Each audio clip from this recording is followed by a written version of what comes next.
আল্লাহ তাআলা বলেন তোমার স্থায়ী জীবনের জন্য সম্বল সঞ্চয় করো, কারণ আজ তোমার কোনো অভাব যদি দেখা যায় তা পূরণের সুযোগ আছে। চোখ বন্ধ হয়ে গেলে, অভাব পড়লে একটা নেকের টানেও হাসরের ময়দানে উপকার কেউ করবে না।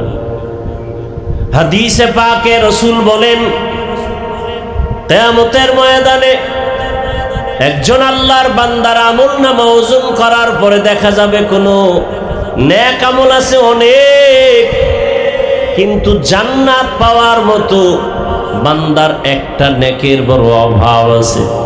একটা নেক আমল হলেই তার নেকের পাল্লাটা ভারী হয়ে যাবে, কিন্তু এই একটা নেকের বড় অভাব। আল্লাহ অর্ডার করবে, যাও হাসরের মাঠে ঘুরে ঘুরে দেখো আজ তোমাকে একটা নেক দিয়া কে সহযোগিতা করবে। দেখো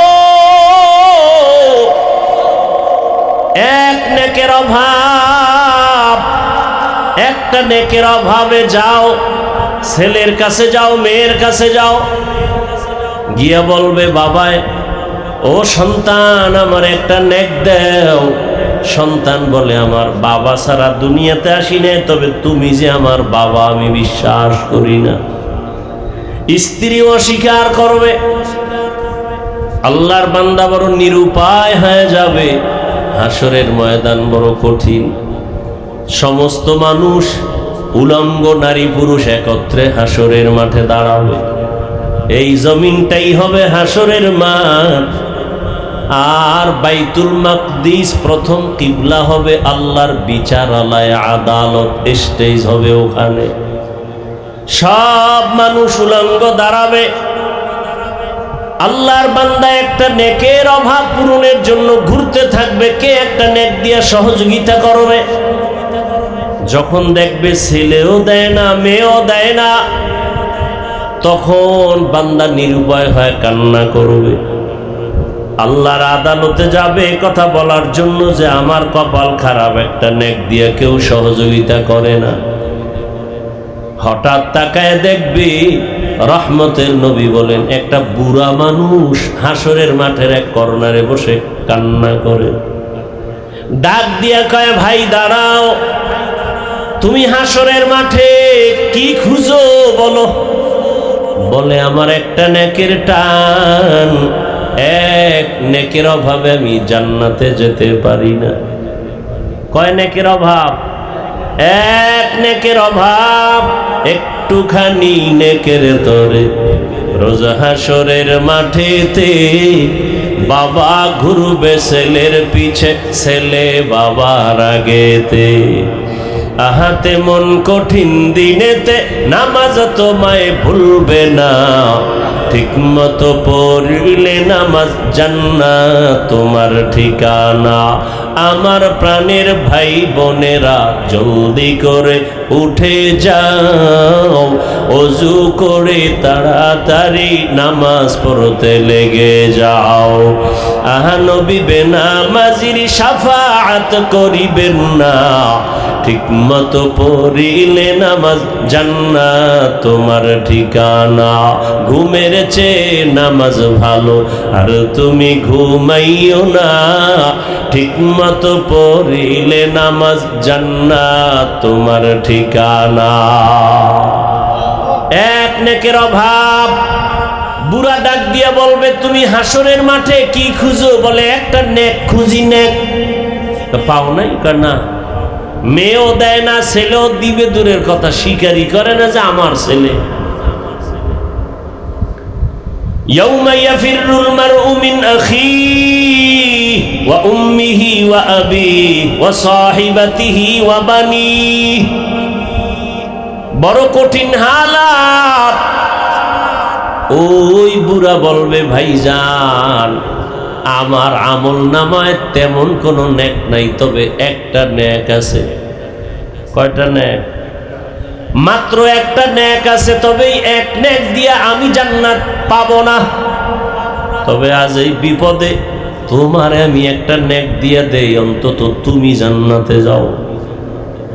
আমার তো নেক একটা দিয়া জান্নাত পাবো না, আমি তো এমনিই যাবো জাহান্নামে। তাহলে তুমি জান্নাতে যাও, তো একটু তৃপ্তি পাইলাম যে আমার এক ভাই জান্নাতে গেল, নেকটা পাইয়া খুশি, আল্লাহর আদালতে হাজির। আল্লাহকে বলবেন, হে মালিক, নেক পেয়ে গেছি, দিছে কে? ছেলে না, মেয়ে না, ভাই না, কে? বলে, এক আল্লাহ। আপনার বান্দা বুড়া মানুষ, ফেরেশতারা হাজির করো। হাজির করার পরে বলবে, তুমি এই বান্দারে নেক দিছুনি? বলে, হ্যাঁ। কয়টা? একটা আছে। কয় টাকা? একটাই আছে। দিছো কেন? আজকে এই নেকের বড় মূল্য। বলে, আল্লাহ, আমার এক নেক দিয়া জান্নাত পাবো না, এ কারণে তাকে দিলাম যে আমার ভাই জান্নাতে যাক, আমি একটু অন্তর দিয়া তৃপ্তি পাবো যে একটু উপকার করলাম। আল্লাহ কয়, তুই যদি বান্দা এক ভাইয়ের উপকার মায়া দেখায় যদি একটা নেক দাও, আমি আল্লাহর মায়া কি কম? আমি আল্লাহ তো রহিম নামের দরজা খুলে রাখছি। আজ আমি আল্লাহর দয়া দিয়া তোমাকেও জান্নাত দিয়া দিলাম। या इलाही मुझसे मुझको दूर कर, ताके देखो मुझ में तुझको एक नजर। या इलाही तू मेरा माबूद है, या इलाही तू मेरा माशूक है। पर्दार आড়ালের মা বোনেরা, আপনারা যদিও নবী না, নবীদের মায়ের মতোই আপনাদের এত দাম। হাফেজে কোরআনের মায়ের মতো আপনারা মা, আপনাদের এত সম্মান। আল্লাহ সন্তান দান করেছেন। আপনার মতো কত মা এই অঞ্চলে আছে, এই এলাকায় আছে, পর্দা করে নামাজ পড়ে নাই? ভিন্ন মা বোনেরা যারা মার্কেটে দৌড়ান, স্বামীর মালগুলো খেয়ানত করেন, আল্লাহর আদালতে কি নিয়ে দাঁড়াবেন? এখনো সময় আছে, তওবা করেন। আপনার মতো কত নারী নামাজ পড়ে, পর্দা করে, আপনি পারেন না কেন? আল্লাহর কাছে তওবা করেন, আর বেপর্দায় চলবেন না, নামাজ ছাড়বেন না। একটা সন্তানকে আদর্শবান ডাক্তার, ইঞ্জিনিয়ার, প্রফেসর বানায় যাবেন। সন্তানটা ডাক্তার হবে, কোরআন পড়বে, আজান হলে নামাজে যাবে, তেলাওয়াত করে মা বাবার জন্য দোয়া করবে। এরে আম্মা জান, সন্তান এক সময় অন্তর দিয়া গর্ব করবে আর বলবে, আমার মা বাবা বড় ভালো ছিল, কোনোদিন মোবাইলে সময় নষ্ট করে নাই। আমার মা বাবা আমাকে নামাজের জন্য ডাকতো, রোজার জন্য দাওয়াত দিত। আমার মা বাবার আদর্শ এত ভালো, কোনোদিন আম্মাকে দেখি নাই বাবার সাথে তর্কে জড়াইতে। আমার বাবাকেও দেখি নাই আমার মায়ের সাথে তর্কে জড়াইতে। আমার মা বাবার আদর্শের কারণে আমি ভালো হয়েছি। সন্তান গর্ব করে মা বাবার জন্য দোয়া করবে। আর যদি আবার খারাপ আদর্শ রেখে যান, সন্তান এক সময় ধিক্কার দিয়া বলবে, মা বাবার কারণে আমিও খারাপ হয়ে গেলাম। আমার মা কোনোদিন বাবার সাথে ভালো আচরণ করে নাই, বাবাও মায়ের সাথে ভালো আচরণ করে নাই। সারা দিন রাত মোবাইল নিয়ে পড়ে থাকতো। ওই মা কোনোদিন নামাজের কথা বলে নাই, নিজেও নামাজ পড়ে নাই। আমার মা বাবা যদি ভালো হইতো, আমিও হইতাম। ওই মা বাবার উপরে ধিক্কার জানাবে। অতএব এখনো তওবার সময় আছে। আল্লাহকে মনে মনে বলেন, আর বেপর্দায় চলবেন না, আর স্বামীর মাল খেয়ানত করবেন না, নামাজ ছাড়বেন না। ও যুবক বাবারা, আল্লাহর কাছে তওবা করো। মরিয়া গেল আর দাড়ি কাটবা না, নামাজ ছাড়বা না, বেপর্দায় চলবা না। মা বাবার দোয়া, শিক্ষকের দোয়া, উলামায়ে কেরামের দোয়া, পরামর্শ নিয়ে নবীর আদর্শ মেনে চলবো।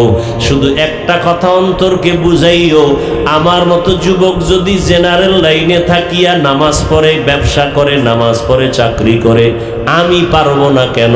শয়তানের ধোকায় পড়ে, নফসের ধোকায় তো দাড়ি কম কাটলা না রে বাবা, বেপর্দায় কম আড্ডা দিলা না, মোবাইল নিয়ে গুনাহ তো সারা রাত কম করলা না, আর কত ঘুমের মধ্যেও তো কত মরণের খবর হয়ে যায়।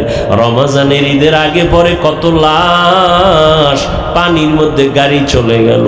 একটা ছোট বাচ্চা সাঁতার কেটে এসে বলে, আমার আম্মু পানির মধ্যে আটকায় গেছে, একটু বাঁচাও, আমি কাকে মা বলে ডাকবো? এই তো দুনিয়ারে বাবা, এখনো সময় আছে, তওবা করো। মনে মনে আল্লাহকে বলো, মরিয়া গেল আর দাড়ি কাটবা না, নামাজ ছাড়বা না, বেপর্দায় চলবা না। তওবা সবার কপালে নসিব হবে না। আবু জাহাল নবীজিকে 13 বছর দেখলো, বয়ান শূন্য, কপালে কালেমা আসে নাই, হেদায়াত আসে নাই। আর 27 বছরের যুবক ওমরের মতো বান্দা তরবারি নিয়ে নবীকে জবাই করতে গিয়া কালেমাওয়ালা হয়ে গেল। এটাই হেদায়াতের দরজা। আল্লাহ যাকে কবুল করবেন সে হেদায়াত পাবে। যার কপাল খারাপ, মা বাবার বরদোয়া, শিক্ষকের বরদোয়া, ওলামায়ে কেরামের বরদোয়া, কপালে হেদায়াতের দরজা বন্ধ। এখনো সময় আছে, তওবা করো। যার অন্তর তৈরি হয়ে আছে, খাঁটি অন্তরে তওবা করলেই মুহূর্তে আমার আল্লাহ জীবনের গুনাহ মাফ করে দিবেন। ও আল্লাহ, মেহেরবানি করে তওবাওয়ালা জীবন দান করেন, গুনাহমুক্ত জীবন দান করেন। মা বাবার দোয়া, শিক্ষকের দোয়া, উলামায়ে কেরামের দোয়া নিয়া নবীজির সুন্নাতওয়ালা জীবনে চলার তৌফিক দান করেন। আমিন। বিসমিল্লাহির রহমানির রহিম। يا أيها الذين آمنوا اتقوا الله ولتنظر نفس ما قدمت لغد واتقوا الله إن الله خبير بما تعملون. وقال النبي صلى الله عليه وآله وسلم حب الدنيا رأس كل خطيئة. صدق الله مولانا العظيم، صدق رسوله النبي الأمي الكريم، ونحن على ذلك من الشاهدين والشاكرين والذاكرين، والحمد لله رب العالمين. سبحانك لا علم لنا إلا ما علمتنا إنك أنت العليم الحكيم. رب اشرح لي صدري ويسر لي أمري واحلل عقدة من لساني يفقه قولي. حقیقت کھل جائے گی بوقت امتحان تیرے، حقیقت کھل جائے گی بوقت امتحان تیرے، کہ سستی میں یا محنت میں گزاری زندگی تو نے، کہ سستی میں یا محنت میں گزاری زندگی تو نے. محمد نے آ کر کفر کو مٹایا،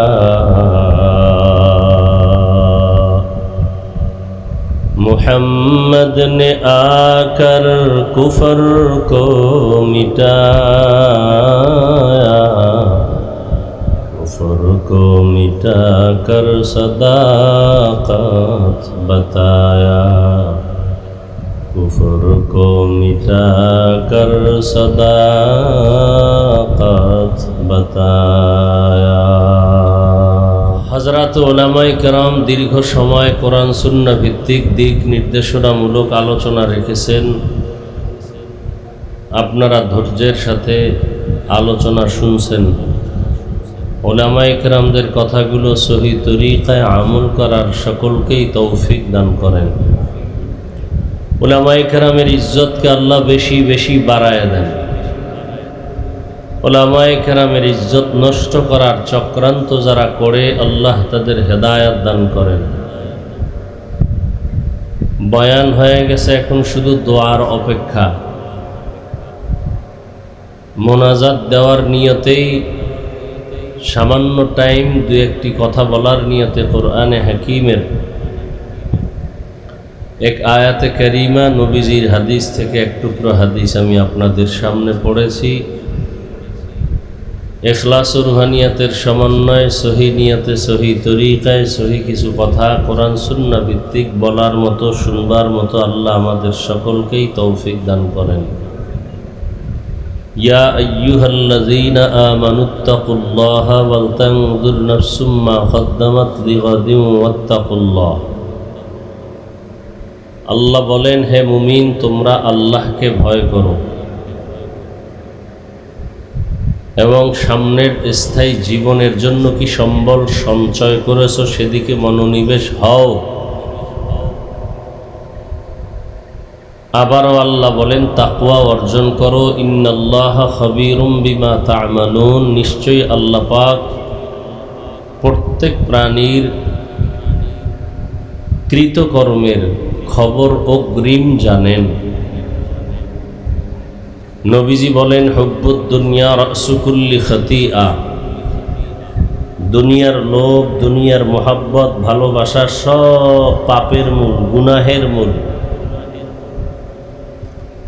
দুনিয়ার লোভে পড়ে সব মানুষ উল্টাপাল্টা চলে। দুনিয়ার লোভে পড়ে মানুষ হকটাকে ভুলে যায়, সত্য মিথ্যার মিশ্রণ করে। পৃথিবীর প্রতিটি মানুষ যদি উল্টা পথে দৌড়ায়, এর একমাত্র কারণ দুনিয়ার লোভ। এই লোভ আবার তিন প্রকার: হুব্বে যা, হুব্বে মাল, হুব্বে নিসওয়ান। সম্মানের চেয়ারের লোভ, সম্পদের লোভ, যৌবনের লোভ।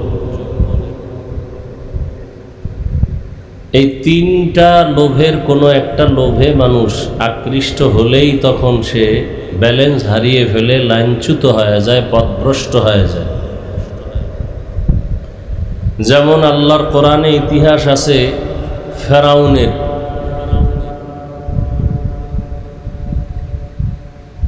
ক্ষমতার চেয়ারে বসে এক পর্যায়ে সে নিজেকে খোদা দাবি করে নাই, শুধু বড় খোদা দাবি করেছে। আনা রব্বুকুমুল আলা, আমি শুধুই রব না, সব থেকে বড় রব, বড় খোদা। কিসের লোভ? ক্ষমতার লোভ। মুসা নবীর যুগের এক লোভী কারুন যাকাত দিতে অস্বীকৃতি জানালো এবং মুসা নবীর বিরুদ্ধে চক্রান্ত করলো, যাকাত দিবে না। তো যাকাতের বয়ান করে কে? বলে মুসা নবী। বলে তার বিরুদ্ধে চক্রান্ত করো, সে যেন আর এই বয়ান করে উম্মতের কাছে দাঁড়াতে না পারে। দেখেন, এই যে অন্যায়গুলো নতুন কিছু না, পেছন থেকেই এভাবে আসছে। অন্যায়কারী অন্যায় করে, এটা বলাও যায় না, বলতে গেলেও তার উপর চক্রান্ত আর ষড়যন্ত্র। এই ধারাবাহিকতা বর্তমান পর্যন্ত চলতেছে, ভবিষ্যতে আরো কঠিন হালাত হবে। অপরাধী অপরাধ করবে, কোনো দোষ নাই, বলনেওয়ালার উপরে হামলা আর মামলা। কারণ যাকাত দেয় না, এতে কোনো দোষ নাই। মুসা নবী যাকাতের বয়ান করে কেন? এজন্য তার বিরুদ্ধে চক্রান্ত করল। কিসের লোভ? সম্পদের লোভ।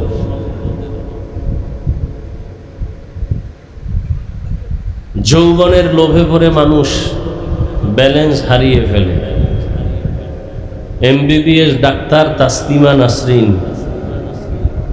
কোরআনের বিরুদ্ধে, ইসলামের বিরুদ্ধে, ওলামায়ে কেরামের বিরুদ্ধে বহুত বিষোদ্গার করলো, উল্টা পাল্টা মন্তব্য করে সমাজকে বিভ্রান্ত করলো। শেষ পর্যন্ত দেশেও থাকতে পারে নাই। একমাত্র তার যৌবনের চাহিদাকে পূরণ করার লোভেই সত্যটাকে মিথ্যা, মিথ্যাটাকে সত্যের সাথে মিশ্রণ করেছে। সকালে এক কথা, বিকেলে আর এক কথা যদি কোনো হুজুরও বলে, বুঝতে হবে এই তিন লোভের কোনো একটা লোভের আকৃষ্ট হয়ে সে উল্টা পথে চলছে। হয়তো ক্ষমতার চেয়ার পাওয়ার লোভে সঠিক কথাটা আর ভেতরে নাই, অথবা টাকার লোভে সত্য মিথ্যার মিশ্রণ ঘটায়, অথবা যৌবনের লোভ। আল্লাহ লোভ থেকে আমাদেরকে হেফাজত করেন। লোভ, আমরা প্রবাদ শুনেছি, লোভে পাপ, পাপে মৃত্যু।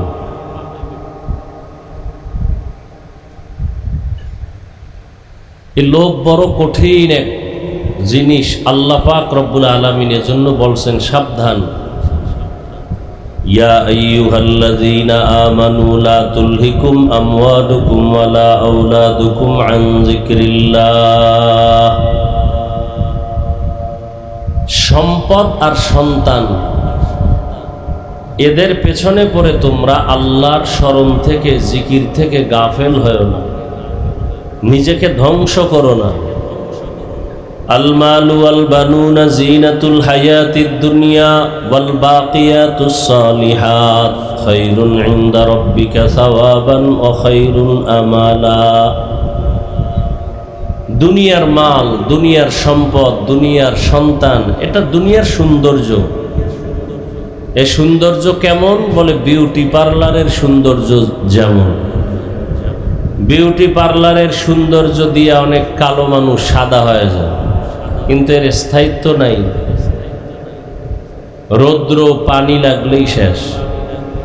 ঠিক দুনিয়ার এই সম্পদ, সন্তান, দুনিয়ার সৌন্দর্য মাত্র।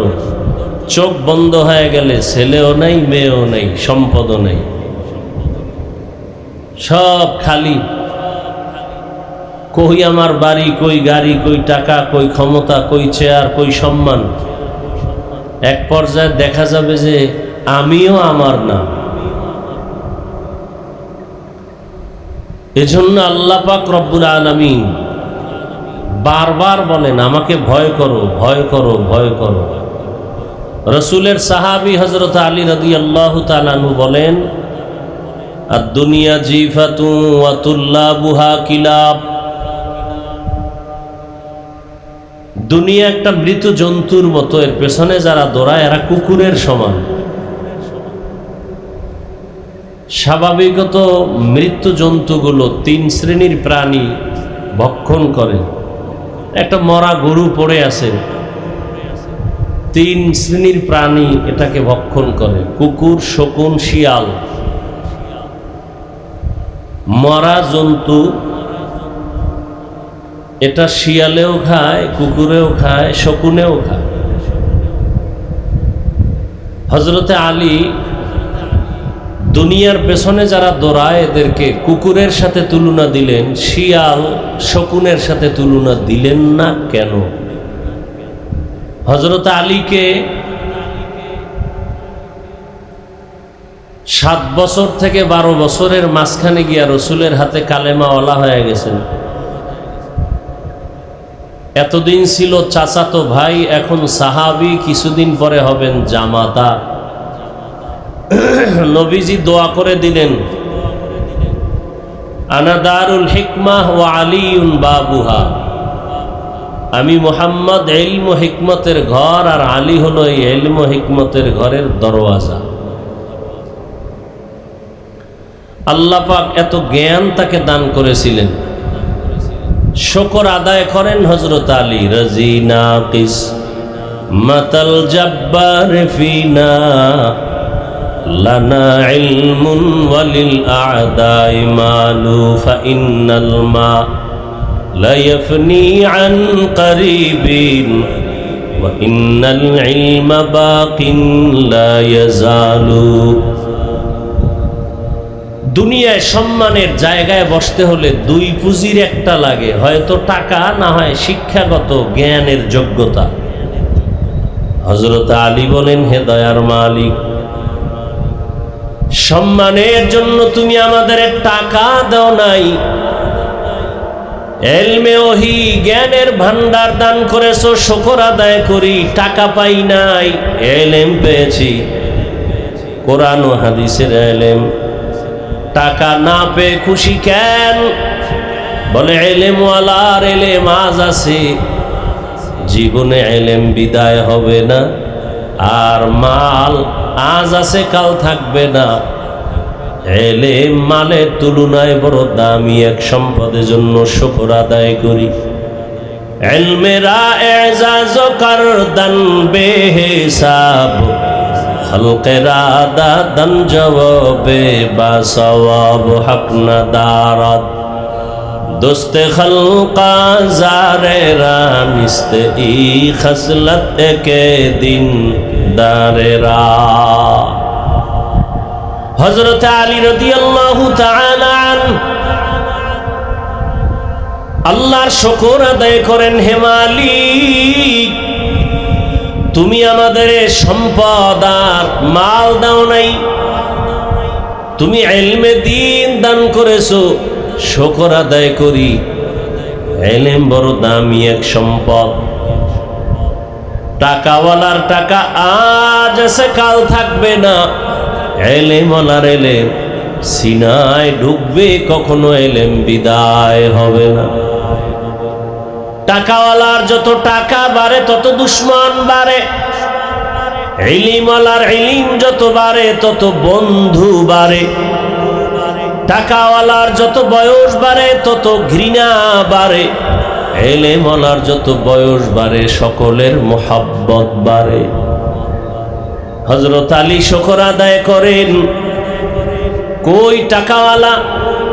চট্টগ্রামের জমিনে ঘুমন্ত শাহ আমানত রহমতুল্লাহ আলাইহি দুনিয়াদার এক টাকাওয়ালার খাদেম ছিল, সরকারি কর্মচারী, অথচ ওই দুনিয়াদারের কোনো অস্তিত্বই নাই।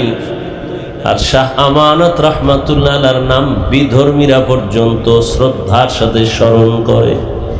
এটা টাকার বাহাদুরিতে হয় নাই, জ্ঞানের আলো ইলমের বরকতেই হয়েছে।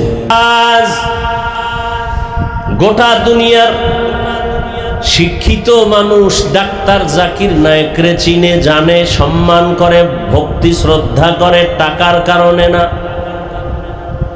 একমাত্র তার জ্ঞান, তার আদর্শ। আরে আদর্শই বড় দামি এক সম্পদ।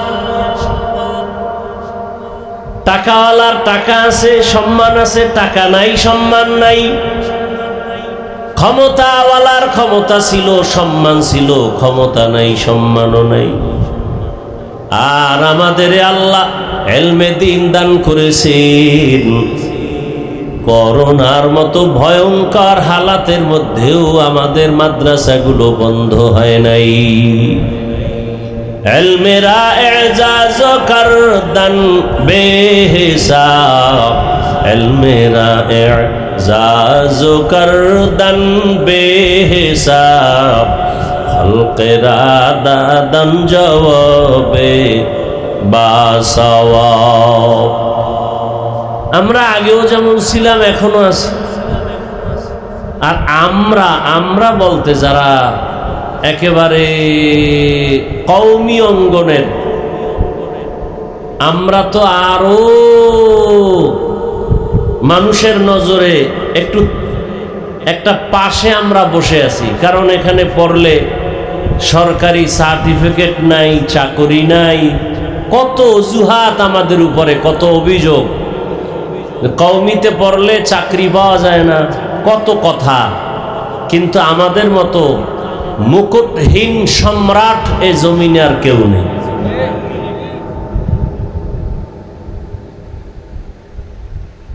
একমাত্র ইলমের বরকত। মহামারী করোনা, স্কুল কলেজ বন্ধ, সব বন্ধ হয়ে গেল, আলিয়া মাদ্রাসাও বন্ধ। কিন্তু যেই কওমি মাদ্রাসায় সরকারের একটা টাকাও কোনো বরাদ্দ নাই, মহামারী করোনার ভেতরও সে মাদ্রাসা বন্ধ হয় নাই। 10 বছর আগের এমপি সাহেব কইতো দোয়া চাই, নতুন এমপি এও দোয়া চাই। এটার নাম সম্মান। টাকা দিয়া কিনা যায় না এই সম্মান। টাকার সম্মান আজ আছে কাল থাকে না। ভোটের আগের রাত্রে আপনারা সম্মান বিক্রি করছেন না? কথা কয় না। ওই ভোটের আগের রাত্রে পায়খানা খাইছেন না? প্রার্থীর থেকে নিজের ইজ্জত বিক্রি করে এখন মাইয়া দেখেন হিজরত করে, বউ হিজরত করে, বিষয় কি বলে যে কিনে নিছি না ভোটের আগের রাত্রে, চিল্লানির কোনো দরকার নাই। টাকায় সম্মান বিক্রি করে ফেলেছেন, সম্মান শেষ। আর আমাদের সম্মান টাকায় কিনি নেয়, রসুলের সুন্নত দিয়ে সম্মান নিয়েছি। সুন্নত আছে, সম্মানও আছে। আগের এমপিরাও দোয়া চাইতো, এখনো কি চায়? দোয়া চায়। চোখের দিকে তাকায় কথা বলার সাহস কোনো মাস্তানের নাই। এ সম্মান কে দিছেন? ইলমেরা এজাজ করদান বেহিসাব, খলকেরা দাদন জওয়াবে বাসওয়াব, হক নাদারত দোস্তে খলকা জারেরা, নিস্তে ই খসলত একে দিনদারেরা। এই যে কথাগুলো বলতেছি, ঠিকই গাইবি আওয়াজ, গোপন কথা না নগদ? এগুলো দেখে কেন আপনি টুপি পরেন না, দাড়ি রাখেন না? সমস্যাটা কি?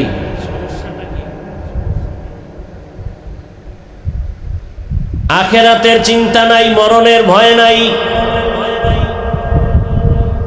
এ কারণে আপনি মুসলমান, আমিও মুসলমান। আপনার আমার আল্লাহ এক, নবী এক, কোরআন এক, কাবা এক, ধর্ম এক, কালেমা এক। অথচ আমি টুপি খুলতে লজ্জা পাই, আপনি টুপি দিতে লজ্জা পান। আমি নামাজ না পড়লে লজ্জা, আপনি নামাজ পড়তে গেলে লজ্জা। আমি দাড়ি না রাখলে লজ্জা, আপনি দাড়ি রাখতে গেলে লজ্জা। আবার কোন নেফাকি অন্তরওয়ালা পণ্ডিত কয় দাড়ি না রাখলে অসুবিধা কি? দাড়ির মধ্যেই কি ইসলাম? টুপির মধ্যেই কি ইসলাম? পোশাকের ভেতরেই কি ইসলাম? পর্দার ভেতরেই কি ইসলাম? প্রশ্ন করার মানে কি? যে পর্দার মধ্যে ইসলাম সীমাবদ্ধ না, টুপির মধ্যে না। তাহলে টুপিতে ইসলাম নাই, দাড়িতে নাই, পাগড়িতে নাই, পোশাকে নাই। তো ইসলাম কই? পাকিস্তান, ইন্ডিয়ায় ইসলাম কোথায়? দাড়ির মধ্যে যদি ইসলাম না থাকতো, ইসলাম কোথায়? আল্লাহ হেদায়াত দান করুন। এ সমস্ত প্রশ্ন তারাই করে যারা দুনিয়া লোভী, হয়তো ক্ষমতার লোভ, না হয় টাকার লোভ, না হয় যৌবনের লোভ। আল্লাহ হেদায়াত দান করেন। এজন্য আল্লাহ বলেন, ইয়া আইয়ুহাল্লাযীনা আমানুত্তাকুল্লাহ ওয়াল তানজুর নাফসুম মা কদ্দামাত লিগাদিন ওয়াত্তাকুল্লাহ ইন্নাল্লাহা খাবীরুম বিমা তা'মালুন। আল্লাহ তাআলা বলেন, তোমার এই জীবন কিচ্ছু না, সামনে তোমার অনন্তকাল যে একটা জীবন আসবে, যার শুরু আছে শেষ নাই। ওই জীবনে যেতেই হবে, পালায়া থাকার কোনো সুযোগ। মরণ থেকে যতই পালাও, মরণ তোমায় নিবে ঘিরি। যদিও সুদূর আকাশ পানে লুকাও, সেথায় লাগিয়ে সিঁড়ি। নদী পথে নৌকা চালাও ও মাঝি ভাই, বেলা ডোবার আগে আমি ওপার উঠতে চাই। ডুবে গেলে বেলারে আর উঠে না, ভেঙ্গে গেলে মেলারে আর জমে না। এরে আল্লাহর বান্দা, পর্দার আড়ালের মা বোনেরা, ও যুবক বাবারা, বৃদ্ধ বাবাজি,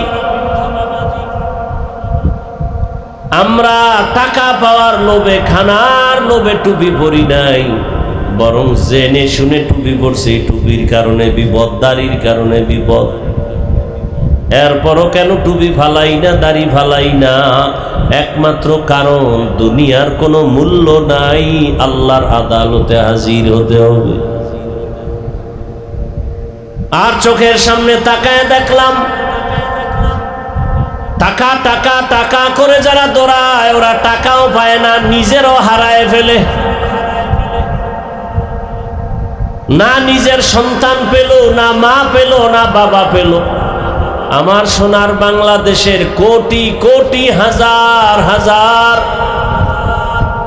কোটি টাকার মালিক চাইলে তারা তাদের টাকায় বাংলাদেশের সরকারেরা চলে, এই দেশটা কয়েকবার কিনতে পারে এমন টাকার মালিক। কিন্তু কপাল এত খারাপ, মা মরিয়া গেল জানাজায় যেতে পারে না কাছে থাইকা, কারণ এমন গুণ অর্জন করছে জানাজায় গেলেই মানুষ জুতা দিয়া মারবে। কেমন কপাল! বাংলাদেশে কিনার মতো টাকা, যাদের টাকায় সরকারেরা চলে, মা মারা গেল জানাজায় যেতে পারে না। কেমন কপাল! তাহলে লাভ হইল কি? 10 তলা বিল্ডিং করলো, ঘুমাতে পারে না, জঙ্গলে দৌড়ায়। বিল্ডিং শান্তি না, খেরের ঘর ভালো, রিক্সা চালানো ভালো। সুইস ব্যাংকে কোটি কোটি কোটি টাকা রাখলে কি লাভ হবে যদি চেক বই না থাকে? 10 তলা বিল্ডিং থাকলে কি লাভ হবে যদি ওই বিল্ডিং এ ঘুমানোর সুযোগ না হয়? এর চেয়ে রিক্সাওয়ালা বড় শান্তিতে আছে। সব কথার মূল কথা, আমার নবীর মতো আর দামি কে হতে পারে? সেই নবীও দোয়া করেন, হে মালিক তুমি আমাকে গরিবী হালাতে বাঁচাও, গরিবী হালাতে মরণ দাও, হাসরের ময়দানে গরিবদের সাথে তুমি হাসর করাও। নবী বলেন, গরিবেরা ভয় পেও না, বড় লোকের বাড়ি গাড়ি দেখে আফসোস করিস না, বড় লোকের 500 বছর আগে গরিবেরা জান্নাতে যাবে। টাকা পয়সা কিছু না, পরকাল জীবনটাকে সুন্দর করো, এখান থেকে তৈরি করে নাও। দুনিয়ার কোনো দাম নাই। قال النبي صلى الله عليه وآله وسلم الدنيا خلقت لكم وأنكم خلقتم للآخرة। দুনিয়াতে যাহা কিছু দেখো সব তোমার আমার গোলাম, আর তুমি আমি আল্লাহর গোলাম। গর্তের পিপিলিকার খানা কে দেন? আরো আস্তে করে বলেন। জঙ্গলের প্রাণী পশু পাখির খানা কে দেন? আল্লাহ। নদীর মধ্যে হাজারো ধরনের মাছ, মাছের খানা কে দেন? ওরা দামি না আমরা দামি? তো পিপিলিকার খানা যদি আল্লাহ দিতে পারে, আমগো দিবে না? কি ইয়া আইয়ুহান নাস আনতুমুল ফুকারা ইলাল্লাহ। ও দুনিয়ার মানুষ, তোমরা সব ফকির, ধনীকে।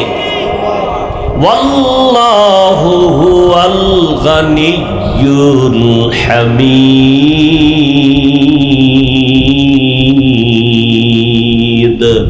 गर तवक्कुल मीकुनी हर सुबह शाम मेरा सानद रिज़्क़े तू अज़ला मकाम। জঙ্গলের হাজারো প্রাণীর খানা যে আল্লাহ দেন। উড়ন্ত পাখি সকাল বেলা উড়তে থাকে, খোলা আকাশে উড়ে উড়ে পেট ভরে বাচ্চার খানা নিয়ে সন্ধ্যাবেলা বাসায় হাজির। কে খাওয়ায়? আল্লাহ। ওদের খানা দিলে আমাকে দিবেন, এটাই তো বাস্তব। কিন্তু আমরা খানায় কেন কষ্ট পাই? পিপিলিকার খানায় কষ্ট নাই, গরুর খানায় কষ্ট নাই। গরু যদি মাঝে মাঝে কষ্ট পায়, ওর নিজের দোষে না, নিমক হারাম মানুষের দোষে। মানুষের অপরাধের কারণে গরু কষ্ট পায়, আপনার আমার অপরাধের কারণে আমরা খানায় কষ্ট পাই। পিপিলিকা পায় না কেন? আল্লাহ ওদেরকে যে ডিউটি দিয়া পাঠাইছেন, সে ডিউটি পালন করে, গাদ্দারি করে না। আর আমরা মানুষের আল্লাহ যে কাজের জন্য বানাইছেন ও কাজ আমরা করি না, মানুষকে দেখাবার জন্য নামাজ পড়ি। যদি আল্লাহর জন্যই নামাজ আদায় করতাম তাহলে নামাজ পড়িয়া কেউ সুদের টাকায় ব্যবসা লাগাইতে পারতো না। কত নামাজি নামাজ পড়ে সুদের টাকায় ব্যবসা করে, অথচ সুদের সাথে যারা জড়িত 24টা ঘন্টা তার আপন মায়ের সাথে জেনার গুনাহ। কত বড় কুলাঙ্গা! জীবনে যতটা মোনাজাত দিবে সুদের খাতায় নাম থাকা অবস্থা একটা মোনাজাত কবুল হবে না। নামি দেবী 5-7টা সুদখোরের নাম লেখা ধান খেতে রাখলে জীবনে পোকাও আইব না সুদখোরের ভয়ে। আর কেমন সান কফাইল্লা বেঈমান!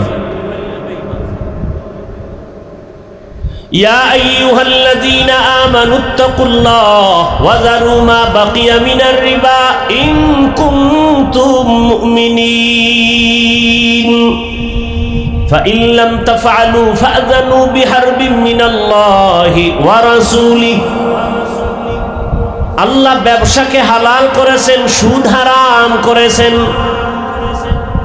বড় কঠিন, বলারও মানুষ নাই, শোনারও মানুষ নাই, বিরোধিতা করার মানুষের অভাব নেই। কি আগামী জুমায় যদি এই বয়ানগুলো একটু কেউ মসজিদে শুরু করে, মাগরিবের সূর্য ডুবার পরে দেখবে গাইবি আওয়াজ। কি আওয়াজ? ইমাম সাহেব 1 মাসের ছুটি। কেন? শিয়ালের হাতে মুরগি আমানত। শিয়ালের হাতে মুরগি দিলে যা হয়, সুদখোরের হাতে মাদ্রাসা মসজিদের চাবি দিলে তাই হয়। দিছে কে? জিবরাইল। কথা বলেন না কেন? 24 ঘন্টা যে মায়ের সাথে জিনার গুনাহ, সে মসজিদ মাদ্রাসার দায়িত্বে আসে কিভাবে? এ তো ঠাডা বইরা মরা দরকার। হুজুর টুজুর সুদ্দা ঠাডা পড়ে না কেন? মদিনাওয়ালা মুহাম্মদের উম্মত হওয়ার কারণ। জিন্দেগি মে বন্দেগি তু করনা হে, जिंदगी में बंदगी तू करना है, जिंदगी बे बंदगी शर्मिंदा है, जिंदगी बे बंदगी शर्मिंदा है। यहाँ हम सब मुसाफिर दिल ना लगा, अहले दिल की नजर से रूह करता जा। यहाँ हम सब मुसाफिर दिल ना लगा, अहले दिल की नजर से रूह करता जा। शाह दौलत सब फकीर गर नेक नेहे, शाह दौलत सब फकीर गर नेक नेहे, जिंदगी में बंदगी तू करना है,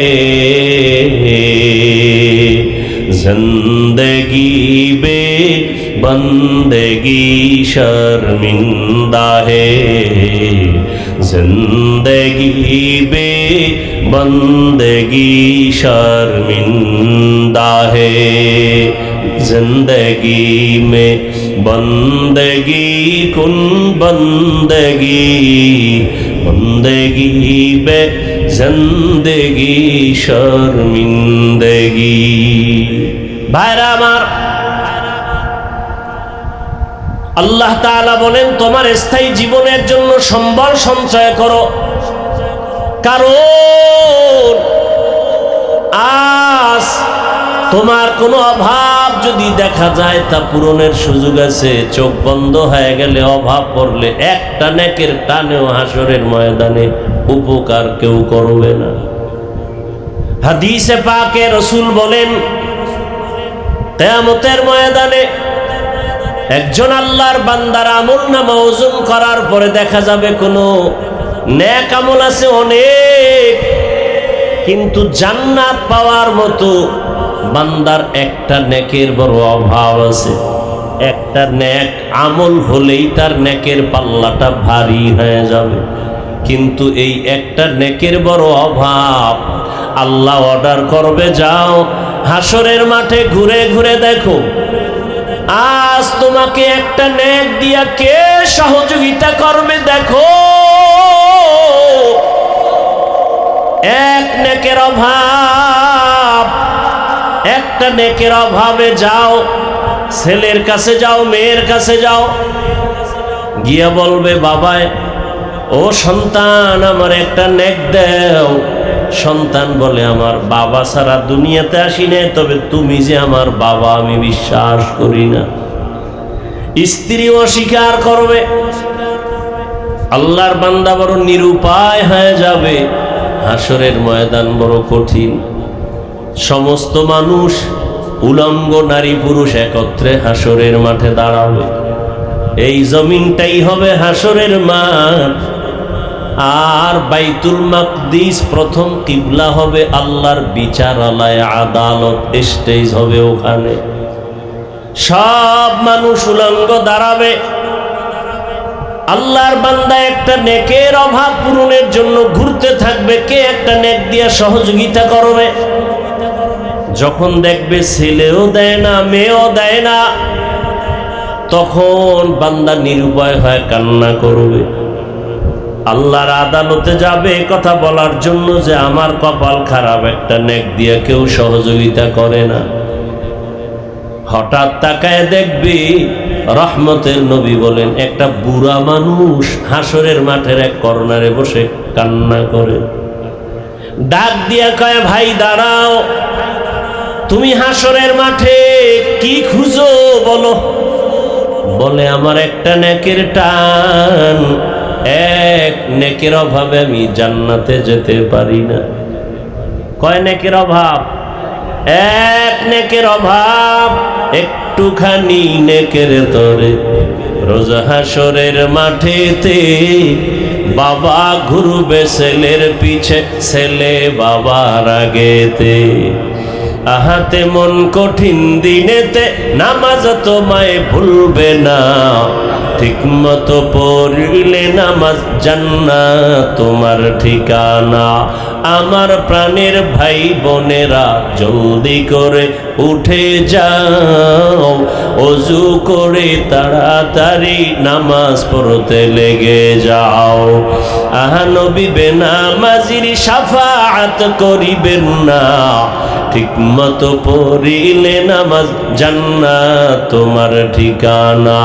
ঘুমের চেয়ে নামাজ ভালো, আর তুমি ঘুমাইও না, ঠিক মতো পড়িলে নামাজ জান্নাত তোমার ঠিকানা।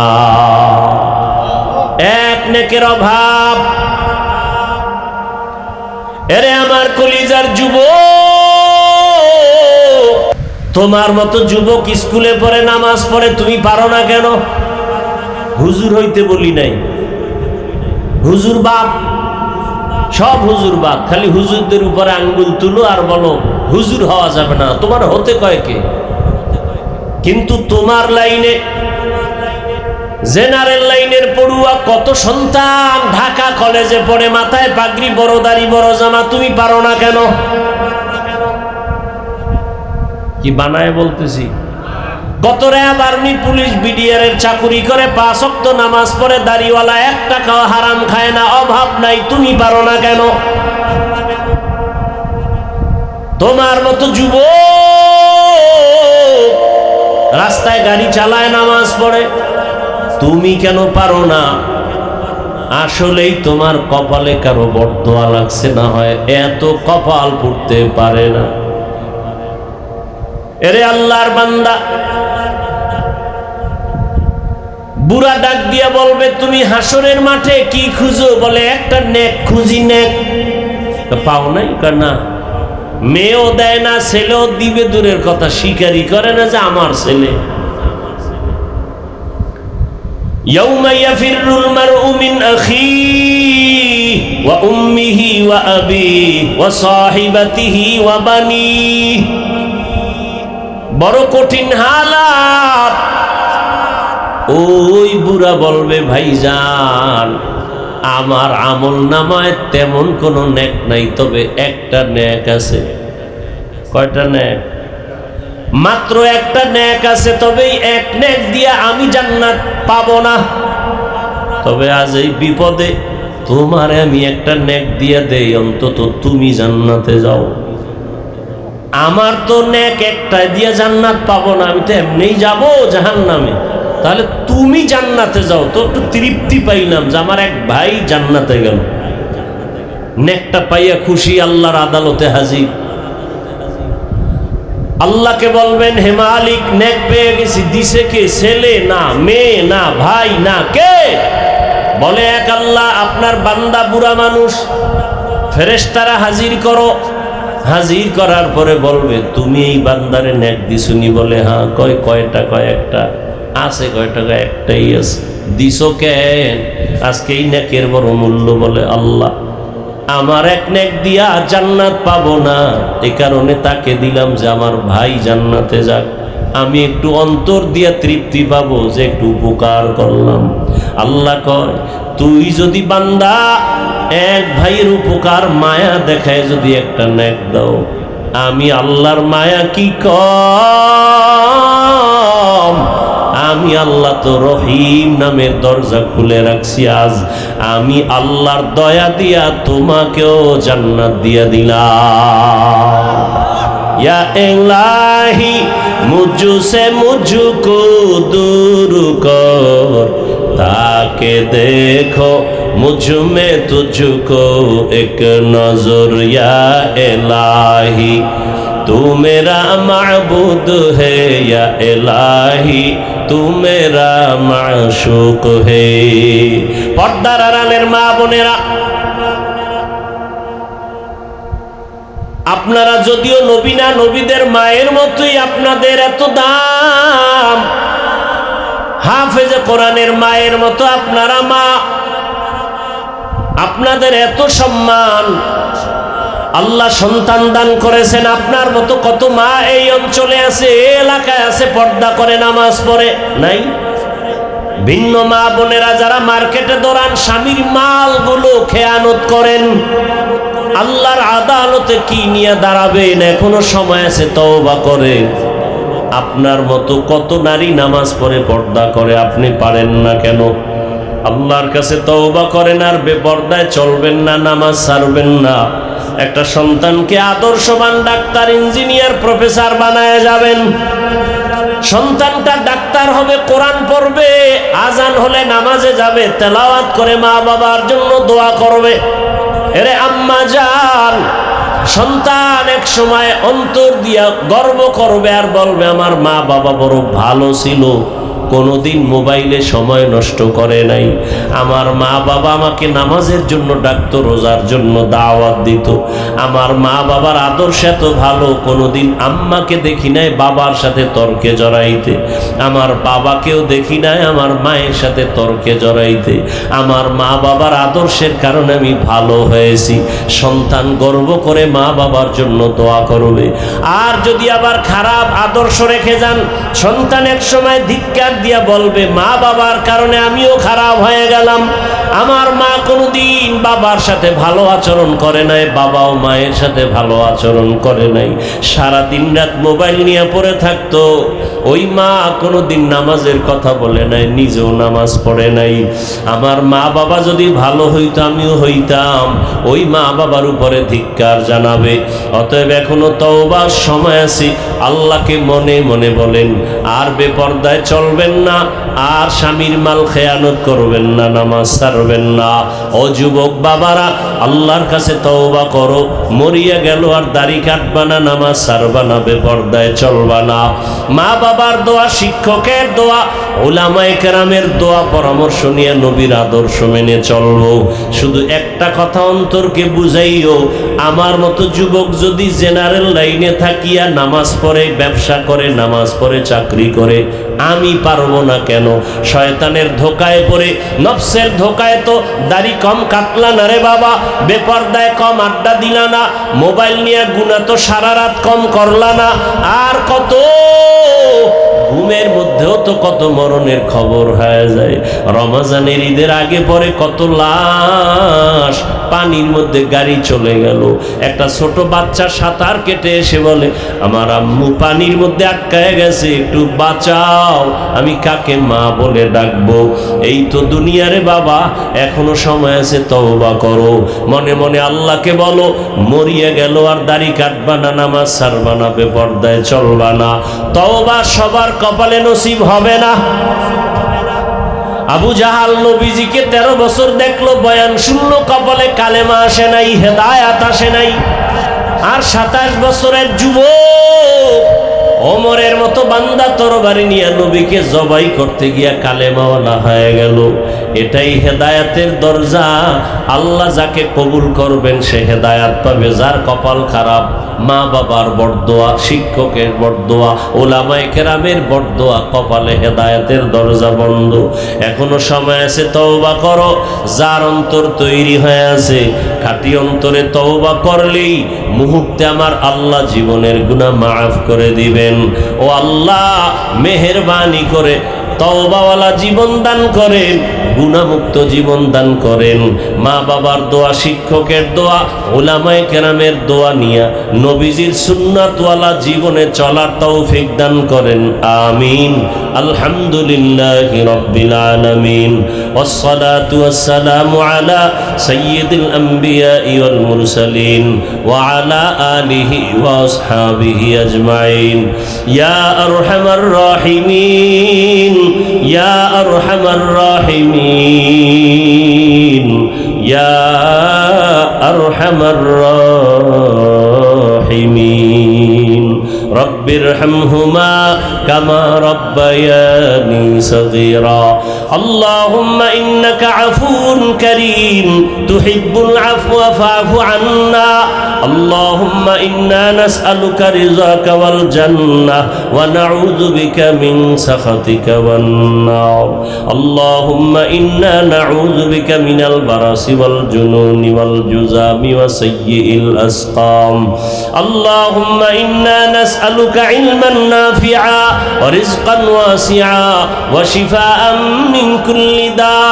রব্বি ইশরাহ লি সাদরি ওয়া ইয়াসসির লি আমরি ওয়াহলুল উকদাতাম